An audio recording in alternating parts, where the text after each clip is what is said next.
So hey WhatsApp guys, তো your no সেন্সের আর একটা brand new ভিডিওতে আপনাদেরকে স্বাগতম। তো আজকে আমরা করবো ভেক্টর চ্যাপ্টার সব থেকে ইম্পর্টেন্ট একটা ম্যাথ। তো এই ম্যাথটা ছিল প্রায় তোমরা ছিল হাফ ইয়ারলি ইয়ার ফাইনাল এক্সামে দেখে থাকবা। আজকে আমরা নদী নৌকার ম্যাথ করব। তো আজকে আমরা হচ্ছিল ঢাকা বোর্ড 2021 সলভ করব। তো এরকম সহজ ম্যাথ এখন বোর্ডে দিবে কিনা এখন জানি না, আগে দিত, এখন তো প্রশ্নের মান খুবই কঠিন করতেছে, মানে খুবই না, মানে একটু মানে তুলনামূলক একটু কঠিনই করতেছে। তো এই টাইপের ম্যাথ আসার চান্স কম। তো আশা করি মানে তোমরা এই ম্যাথটা করে বুঝতে পারবা নদী নৌকার ম্যাথ কেমনে করে, আর মেনলি এই টাইপেরই ম্যাথ আসে নদী নৌকার। তো গাইস চলো সময় নষ্ট না করে এই ম্যাথটা করা যাক। তো এই ম্যাথের কোশ্চেনে ফার্স্টে কি বলছে, 10 কিলোমিটার প্রস্থ বিশিষ্ট একটি নদীতে স্রোতের বেগ 5 কিলোমিটার পার আওয়ার। প্রথম মাঝি 10 কিলোমিটার পার আওয়ার বেগে স্রোতের সাথে আলফা কোণে এবং দ্বিতীয় মাঝি 10 কিলোমিটার পার আওয়ার বেগে স্রোতের সাথে লম্বভাবে নদী পার হতে যাত্রা শুরু করলো। তো এখানে আমাদের নদীর প্রস্থ দেওয়া আছে এবং আদিবেগ শেষ বেগও দেওয়া আছে, দুইটা মাঝি দেওয়া আছে। তো এখানে আমাদের গ নাম্বার বলছে আলফা কোণের মান কত হলে প্রথম মাঝি সোজাসুজি পৌঁছাবে। তো প্রথম মাঝির ক্ষেত্রে বলছে আলফা কোণের মান বের করতে।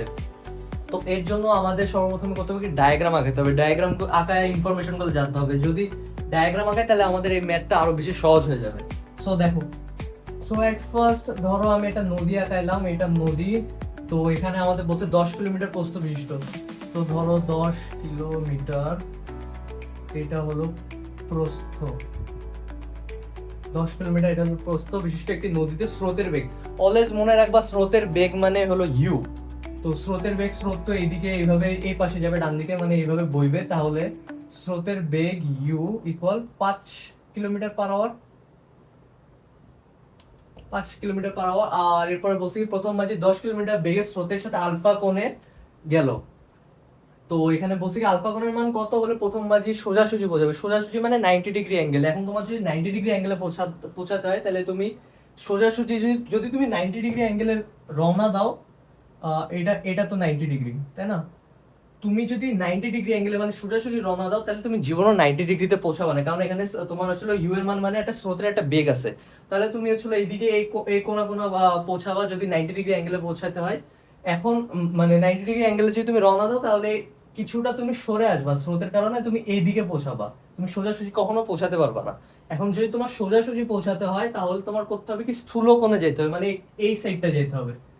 এই অ্যাঙ্গেলে যদি তুমি যাও তাহলে হচ্ছিল তুমি সোজাসুজি 90 ডিগ্রি অ্যাঙ্গেলে পৌঁছাবা। তো এইটার সম্পূর্ণ মান আমি আলফা কোণ ধরে নিই, এখান থেকে দাঁড়াও।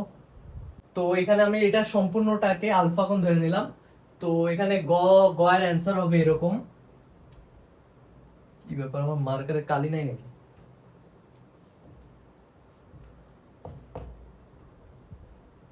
তো গ এর অ্যান্সার হবে এরকম যে দেওয়া আছে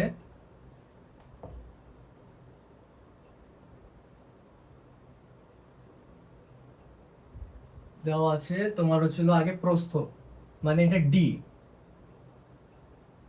প্রস্থ দেওয়া আছে 10 কিলোমিটার। এটা তুমি চাইলে হচ্ছে মিটারও নিতে পারবা।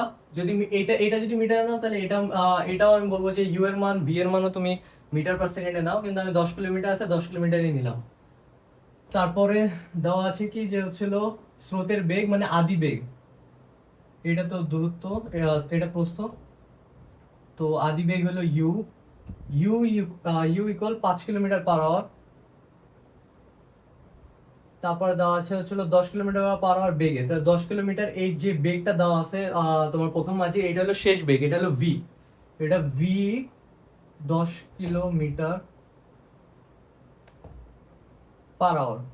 তো এই ক্ষেত্রে এই টাইপের ম্যাথ করার ক্ষেত্রে একটা সূত্র, যদি তোমার অ্যাঙ্গেল ডিগ্রি যাই বের করতে দিক, মানে যদি তোমার বলে আলফা কোণ থিটা কোণ যাই বের করতে বলো, তাহলে তোমাদের এটাতে একটাই সূত্র আছে, যে সূত্র হলো দাঁড়াও লিখি। আমরা জানি, ভাই আমার হ্যান্ডরাইটিং খুবই খারাপ, ডোন্ট মাইন্ড। আমরা জানি u equal minus v cos theta. U equal minus v cos theta, এটা হচ্ছিল তোমার কোণ বের করার সূত্র। তো এখানে কস থিটা হবে না, এখানে যেহেতু আলফা বলে দিছে সেই কারণে আমরা এখানে আলফা দিব, কস আলফা।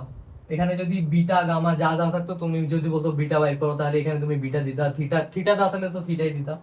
তো এখানে হবে, যেহেতু আমি ইউ আর ভি এর মান জানি, এখানে আমার কোণ বের করতে বলছে, তাহলে u divided by minus V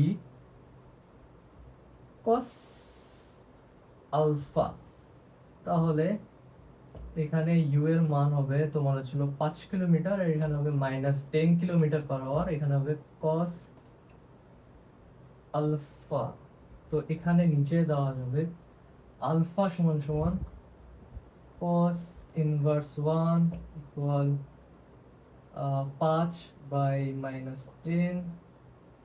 তো এটা যদি তুমি ক্যালকুলেটরে বসাও তাহলে এটা কাটাকাটি করলে 1, এটা হলো 2, এখানে half minus half cos inverse 1। এটা যদি তুমি ক্যালকুলেটরে বসাও তাহলে কত আসে মান দেখা যাবে।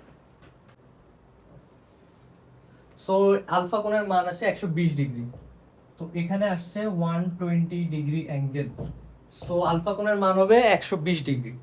সুতরাং আলফা কোণ ইকুয়াল 120 ডিগ্রি। সো এইটাই হলো গয়ের অ্যান্সার। তো খুবই ইজি এই ম্যাথটা, খুব মানে এই টাইপের ম্যাথ 3 মার্কের জন্য আসে, তাহলে বুঝতেছো কতটা ইজি ম্যাথ। তো এই সূত্রটাই মনে রাখবা, u equal minus v cos alpha অথবা cos theta, u equal minus v cos theta. এটা এই সূত্রটা মনে রাখলে তুমি মেনলি এই টাইপের অ্যাঙ্গেলের সব মানে ম্যাথ করতে পারবা। মানে এইরকম টাইপের যে আলফা কোণের মান কত হলে প্রথম মাঝি সোজাসুজি বোঝাবে এরকম। তারপরে তো এটা মুছে দিলাম। তো গাইস এরপর আমাদের ঘ নাম্বার কোশ্চেনে কি বলছে, ঘ নাম্বারে বলছে কোন মাঝি নদীর ওপারে আগে পৌঁছাবে। তো কোন এটাতে আমাদের সময় বের করতে হবে, যার সময় কম হবে সে আগে পৌঁছাবে। সো যেহেতু আমরা সবকিছুই জানি, সবকিছুর মান দেওয়া আছে, এখন আমাদের হচ্ছিল সময় বের করতে হবে। তো প্রথমে আমরা প্রথম মাঝিরটাই বের করি। প্রথম মাঝির ক্ষেত্রে তো প্রথম মাঝি, তোমরা ওই যে সমবেগের সূত্র জানো s = vt। তো এখন এখন ওই সূত্রতে হবে, এখন একটু ওই সূত্রটা একটু মডিফাই হবে, এখন অ্যাঙ্গেল ট্যাঙ্গেল ডিগ্রি ডিগ্রি যুক্ত হয়ে গেছে। সো ওই সূত্রটা হবে s = v sin থিটা টি, v sin থিটা টি। সো এভাবে হচ্ছিল ওই যদি তোমাদের হচ্ছিল কে আগে পৌঁছাবে নদীর ওপারে যে সময় বের করতে বলে, তাহলে তোমরা অলওয়েজ এই সূত্রটা দিয়ে করবা, এই সূত্র দিয়ে তোমাদের ম্যাথ হয়ে যাবে। সো এখানে আমরা লিখবো d = v sin, যেহেতু প্রথম মাঝি বের করতেছি আর প্রথম মাঝি কোণ আমরা গতে পাইছি, সো থিটার জায়গায় আমরা আলফা লিখবো, আলফা t1, যেহেতু এখানে দুইটা সময় আছে। সো এখানে আমরা হচ্ছিল একটাকে t1 ধরবো, একটাকে t2 ধরবো, যেহেতু দুইটা সময় বের হবে, একটা প্রথম মাঝির ক্ষেত্রে একটা দ্বিতীয় মাঝির ক্ষেত্রে। সো এখানে d ইকুয়াল এখানে বা দিয়ে d by v sin alpha equal t1। তারপরে টিটার এই পাশে আনবো, তারপরে ডি হলো 10 কিলোমিটার। এখানে একটা মনে রাখার বিষয় হলো যে এখানে যদি তোমরা কিলোমিটারে রাখো, দ্রুত কিলোমিটারে, তারপরে বেগ যদি কিলোমিটার/আওয়ারে রাখো তাহলে উত্তর আসবে ঘন্টায়। আর যদি তোমরা হচ্ছিল এটাকে হচ্ছিল মিটার/সেকেন্ড আর সেকেন্ডে নাও তাহলে হচ্ছিল তোমার উত্তর আসবে সেকেন্ডে। তারপরে হচ্ছিল এখানে ভি এর মান, এই যে ভি এর মান প্রথম মাঝির ক্ষেত্রে ভি এর মান 10 কিলোমিটার/আওয়ার, তো 10। এখন সাইন আলফার মান 120 ডিগ্রি। এখন এই 120 ডিগ্রি কই থেকে পেলাম, এই 120 ডিগ্রি হচ্ছিল তোমাদের মনে আছে গ নাম্বারে আমরা পাইছি, গ নাম্বারে হচ্ছিল আলফা কোণের মান কত হলে প্রথম মাঝি সোজাসুজি পৌঁছাবে। সো সেটা আমরা গ নাম্বার থেকে পাইছি। তো এখানে তোমরা সাইড নোট লিখতে পারো, গ হতে পাই আলফা কোণ সমান 120 ডিগ্রি, গ হতে পাই, এটা লিখলে হবে গ হতে পাই।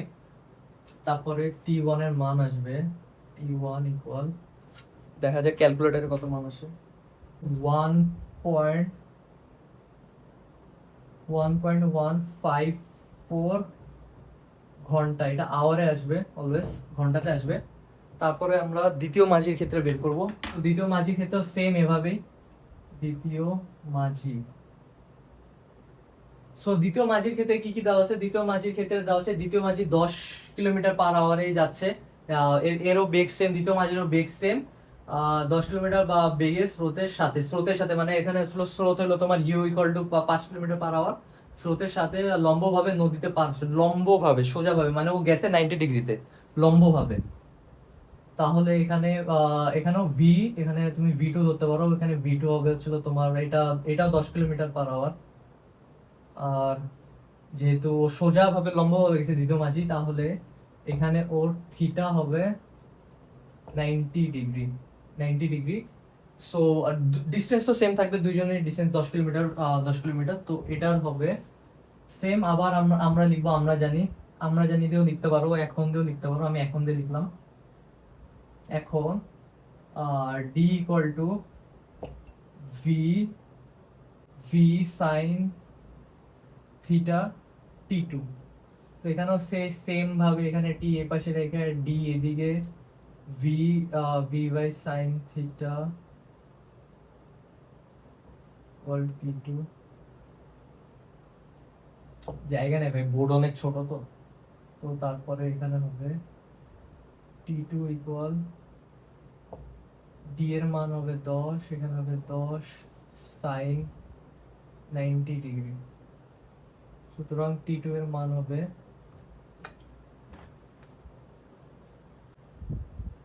সো এটার অ্যান্সার হবে 1 ঘন্টা। এখানে 1 আসবে, মানে 60 মিনিট, 1 ঘন্টা। তো সুতরাং তোমরা বলতে পারো T1 গ্রেটার দেন T2। যেহেতু টি ওয়ান হলো প্রথম মাঝির সময় লাগতেছে। প্রথম মাঝির সময় হলো 1.154 আওয়ার। সো প্রথম মাঝির সময় বেশি লাগবে এবং দ্বিতীয় মাঝির সময় কম লাগবে। দ্বিতীয় মাঝি 1 ঘন্টা লাগবে। সুতরাং দ্বিতীয় মাঝি সবার আগে পৌঁছাবে। সো এখানে তোমরা উত্তরে লাস্ট লিখে দেবা কোন মাঝি নদীর অপর পারে আগে পৌঁছাবে। দ্বিতীয় মাঝি নদীর অপর পারে আগে পৌঁছাবে। সো গাইস, এইটাই ছিল তোমার হচ্ছিল ফিজিক্সের নদী নৌকার ম্যাথটা। তো এই টাইপেরই ম্যাথ আসে। আরেকটা আসে লব্ধির দিক, লব্ধির বেগ বের করতে বলে। তো এইগুলাই বলে। তো ওই ম্যাথটা আমরা নেক্সট ভিডিওতে দেখবো। তো গাইস, আশা করি তোমাদের ভিডিওটা ভালো লাগছে। ভিডিওটা ভালো লাগলে একটা লাইক করে দেবেন। চ্যানেল নতুন হয়ে থাকলে প্লিজ ডু সাবস্ক্রাইব। তো ভিডিওটা আজকের মতো এখানে শেষ করছি। তো বাই।